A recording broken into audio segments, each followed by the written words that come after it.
Janji Hamison, Kamata mo Black.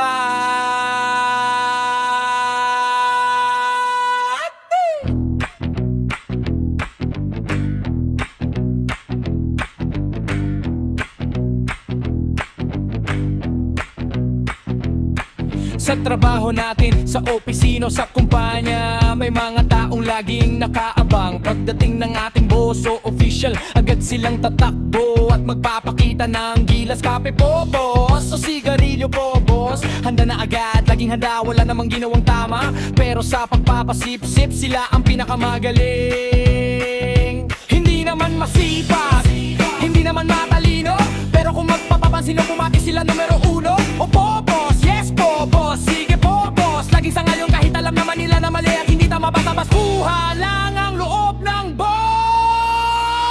Sip-sip kay boss, sip-sip ka, sip-sip ka, sip-sip ka kasi diba laging nakadikit, parang pandikit.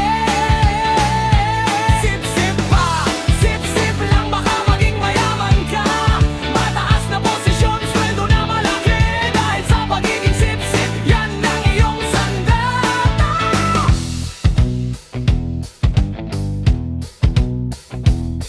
Pag may meeting, laging nasa harapan. Pag may picture, laging kasali sa gitna. Kahit wala namang ambag sa proyekto, sa picture at credit sila ang nauuna. Alam na alam kung kailan tatawa sa joke ni boss na hindi naman nakakatawa. Ang galing naman po niyan boss, palakpak ng malakas kahit pilit ang mukha. Hindi naman masipag, hindi naman matalino, pero kung mapapapansin o pumati silang numero uno. Opo boss, yes po boss, sige po boss, lagi sa ngayon kahit alam naman nila na mali at hindi tama, basta makuha lang ang loob ng boss.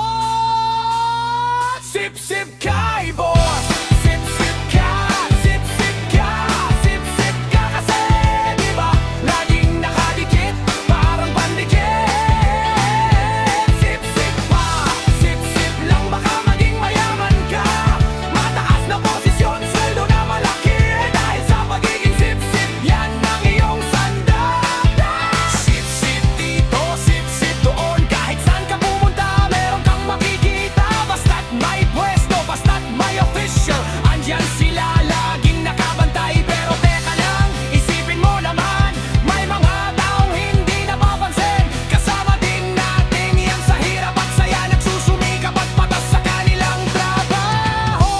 Kahit na marami na silang tama na ginawa, kahit hindi napapansin ng mga boss, pero tuloy pa rin sila dahil yon ay ang ginagawa nila ay hindi para sa kanilang sarili,